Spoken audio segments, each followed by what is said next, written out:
I usually just give it a minute and I'll just double check that we are live in the group. For those of you watching that are maybe new to my world, I'm Leah Horton. I am an anti-diet health coach and creator of this group. And I have with me today, Nancy. Nancy, can you give us just like a brief introduction on like who you are, what you do, where you live, just the basics? So my name is Nancy. I am 43 years old. I live in Southern California and I work in a hospital as a medical social worker. Live with my Thank boyfriend and my you. dog. Thank you for the work that you do. I know how challenging and very much needed that is. So Nancy, you have just completed my 3-month program and wanted to, I guess, hear from you first on like, what were you struggling with? What were your challenges that had you feel compelled to get help?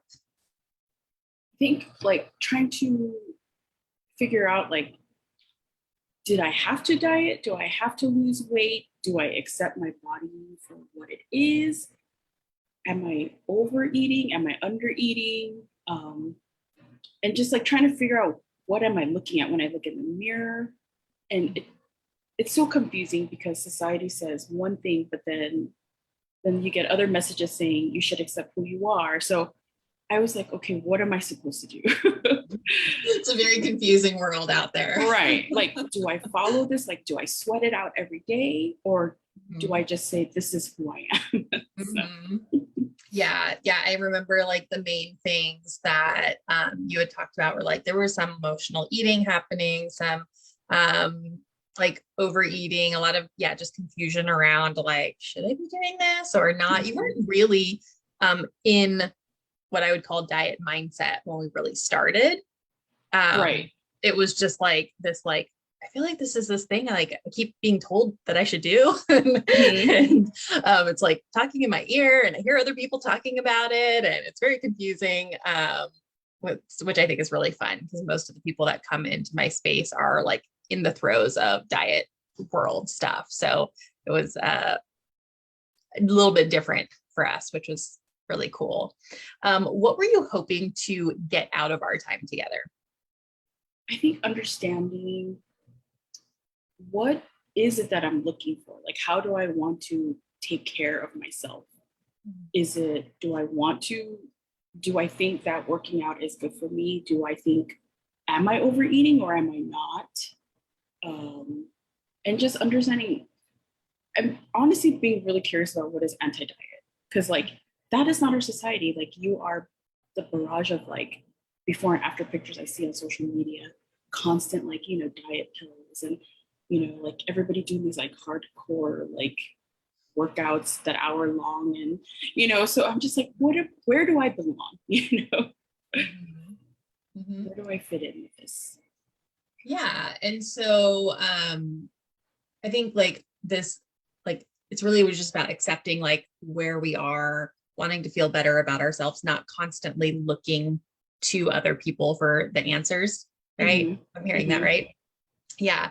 And what would you say like was the outcome that you got in our time together? I think understanding like, in particular, overeating. I didn't realize how much I was overeating, primarily because I was told not to waste food. We grew up, poor, and if we were not allowed to waste food, you had to eat it, whether you were full or not. But then also like being told like you're overweight because you eat too much. So it was very conflicting because we're told not to waste food, but you want me to finish it. But then I'm being told I'm fat in the next second. So, and I think that became like my coping mechanism on top of like it being like a punishment, and knowing when to stop. I think that was so incredible to be empowered to be like, you know what, I'm full. I don't have to finish this. If there's a couple of bites left, it's okay. It's okay to leave it alone and, listen to what my stomach is saying. It's saying, you know what, that's it. You don't need any more. and being okay with that. And that's like, it was almost like giving myself permission to be free, not like blaming myself for like, oh, I'm wasting food. What are you doing? But it was like, it's okay.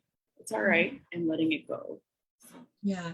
Well, and like what's really interesting to me is like we have all of these messages that were given in childhood of like how that like creates our relationship with food in adulthood, whether it's conscious or not. And and it's just those little things of like, oh, actually, I don't have to clean my plate. Like I can leave a bite or two, or like what has me choosing to make my body suffer by like overeating this so I'm not wasting it, right? Like we're putting economics or something over like our own bodies, right? And like what does that say about our own like self-worth and how we think about ourselves and our body? And it's just like it opens up the door for a lot of really interesting conversations on how we treat ourselves and how that kind of cascades into our relationship with food. What would you say were like, I know we've talked about like there's specific tools or shifts or like things that we talked about in session that really changed that perspective for you. The food scale, definitely, like knowing where my comfort zone is and where I would, if I took it another step, I knew that I would feel physically uncomfortable, and like remembering that, remembering like even during our coaching, like, there were 2 or 3 times that I did overeat and how yucky I felt. And I was like, okay, now I know my body cannot go to that degree. Okay, so next time, this is what I'm going to do. And listening and like remembering how I felt the day after when I didn't overeat. Like that to me, it was so nice. It was amazing. Like, and also like the whole like food police food, right? Like, how many calories is this? Oh, it's oily or it's fried, instead of like, I really like this. This is French fries, for example, like I really like French fries. What is wrong with me eating some, and giving myself permission, really. And like, even if I ordered it and I only ate half of it, that's okay, and that's what I would do. Like if I couldn't finish all of it as much as I liked it, I let it be and just threw it away. So those were the 2 main things. Yeah. And so just like for context, Nancy's talking about the hunger and fullness scale. And that's something that I'm happy to send anybody who is interested. You can just drop scale in the comments and I'll get it over to you. There's also videos on hunger and fullness where I talk about the scale in a little bit more depth as well. But yeah, it's this like 1 to 10 system that like kind of gives us a frame of reference. And the idea is that we're like actually starting to pay attention to what our body is telling us, right? Like we're so often just in autopilot, especially when we're conditioned to just like eat whatever's put in front of us, that we don't have that moment of like checking in with our body and being like, oh, actually, I am kind of feeling a little bit full. Maybe I should be done. I know that one of the things that you had mentioned was really helpful was like actually like putting your fork down in between bites and not like actually slowing down and not just going into autopilot with the eating. And one of the other things that you had said was like that feeling of like waking up the next morning after having not overeaten was this like really good feeling, just to be like light and like wake up hungry. I look forward to that. And so that in turn prevented me from overdoing it. And there were times where like I would eat more than what was in front of me too, right? Because I think that was my body saying, hey, I think you need a little bit extra today. And just today, that's it. I'm not going to worry about the future. And so that was also nice too, to give myself permission to do that. But yeah, like looking forward to the feeling of like not feeling gross when I woke up. Like it's just like, the food just sits there, right? Because I overdid it. And that's what I was wanting to feel. And that was also obviously a good motivation too. Yeah. And so how long had you been like struggling with overeating before, or like what was the level of like severity with that? I was doing it often, multiple times a week. Just like, just feeling like, okay, well, I need to do this and I want to do this and I want to do that. So let me finish all of this. Like it was constant. It was very rare that I would just stop when I felt full. Like I would almost probably 2 of the 3 meals I eat in a day sometimes, multiple times a week. There was this fear of being hungry. And I think that made me want to continuously eat, even though I wasn't hungry, but not understanding like it'll still be there, like giving myself the permission that like I don't have to finish it all before 2 p.m. because I can still get it after that. So yeah. Well, and like little things of like making sure we have like satisfying snacks available, Yes. and like telling ourselves like, okay, if you get hungry later, that's cool. We still have food that you're allowed to eat later. You're not going to starve. And that is, it's just you mentioned kind of growing up in poverty, and like that's kind of just a layover of like food scarcity, of like getting it in while you can, because you don't necessarily know like when you're going to get your next meal, how big it is, like, so you just, it's really, I think, like a beautiful thing that our body does for us, right? Of like, oh, you're just trying to like protect me and like keep me safe and keep me fed and keep me nourished. How kind of you. Execution is not perfect, but right. But yeah, like, and it's like, wait a minute, I'm the one buying the food. Like, what am I worried about? Like, so I, think like actually like putting it into words, right? And being able to say it out loud.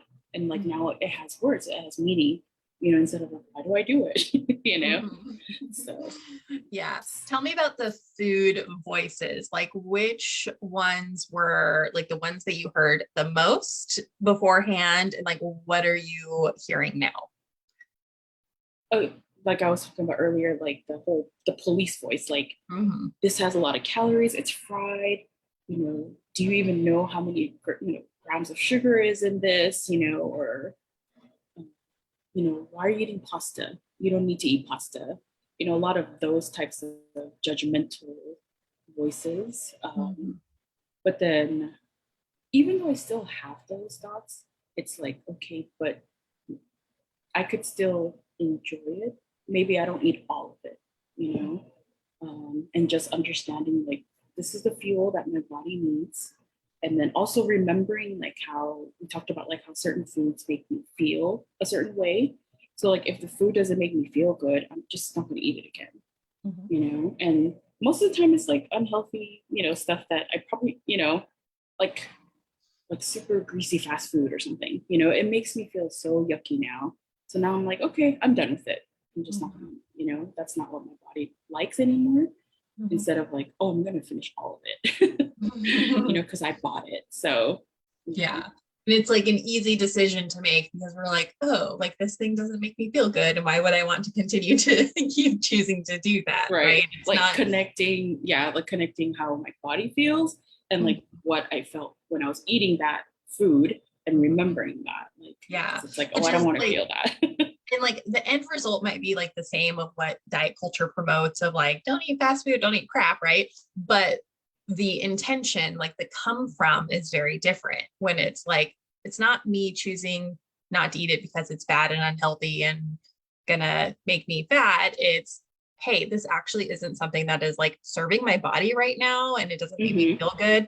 And I'm actually going to like choose to feel good, because why would you choose anything else? Yeah. The last time I had fast food, I was like, I don't like how this feels. So I was like, I'm done with that. So. Yeah. And it feels really empowering, I think, to like have that just be like, yeah, that's just not something that I want to be doing for myself. I'm curious if there's been like any other kind of ripple effect or anything that you've noticed in your life being different from like starting to change your relationship with food. I know like keeping like snacks on hand. Like, so when I do feel hungry, I'm able to have choices of like things to eat. Also like listening to my body.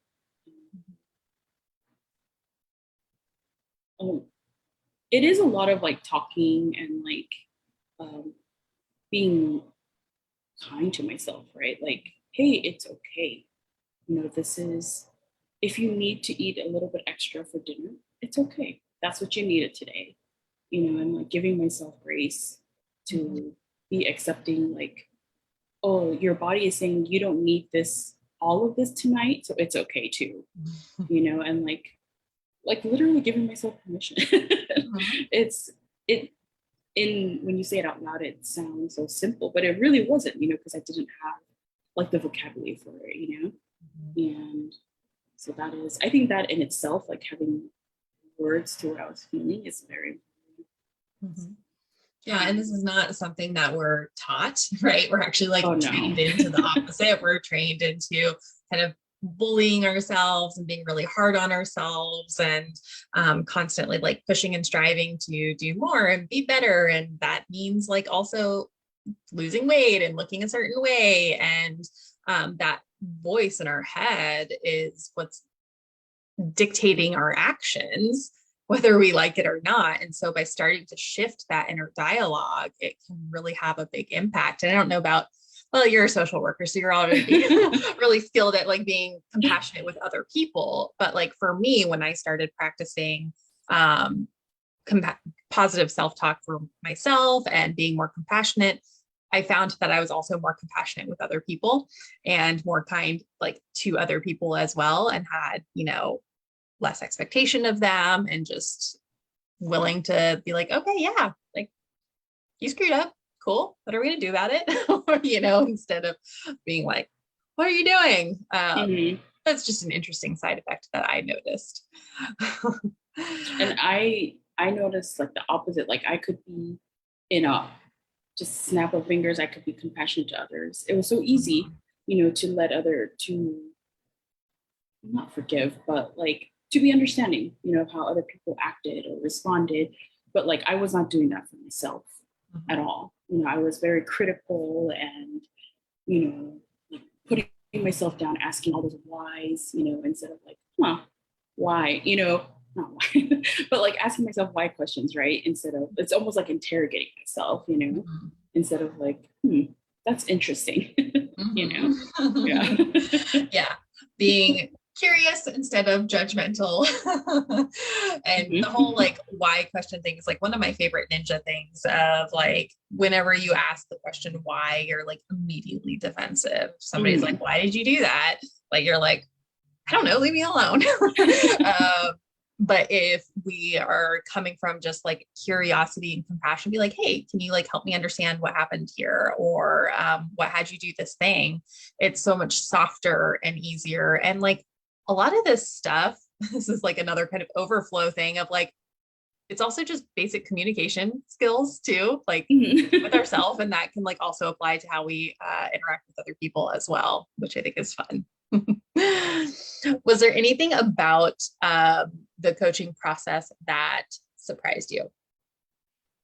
I mean, a lot of it, because I've never done anything. I wanted to do this, even though I had no idea what I was getting myself into, because I was like, I've never invested in myself in the 43 years I've been alive. And I felt like, wait, I need to help myself. I help people all day long. And it's like, hold on, who's going to help me? I have to help myself. So that was, I think, and like knowing I can, you know, there are options out there. So it was refreshing. Yeah. Yeah. And you are continuing to invest in yourself. You're in Body I Love You now. So that's just another layer to this whole process, and really gonna level up the body image work, self-confidence piece that we already started making a dent on. You know, we typically like we have this self-assessment scale. And so when we started working together, those were like your biggest problem areas of like, oh my God, 10, this is like a huge problem for me. And we got those down more into the middle, like a 5 or 6 for you, without doing like a ton of work directly around body image, right? We did a little bit, but it was like mostly just food. And as you improve your relationship with food, it just naturally has that effect of improving your body image and your confidence as well, which is a beautiful thing. Yeah. Cool. Is there anything else that you feel compelled to add, or that you would tell somebody that's thinking about doing this type of work?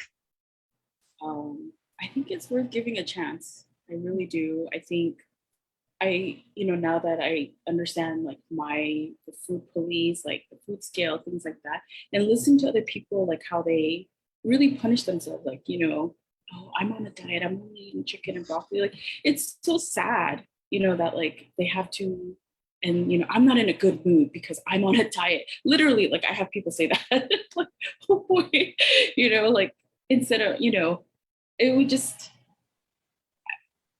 like to be able to be free from that, but still learn to take care of yourself. I think that would be what I would hope people could get out of it.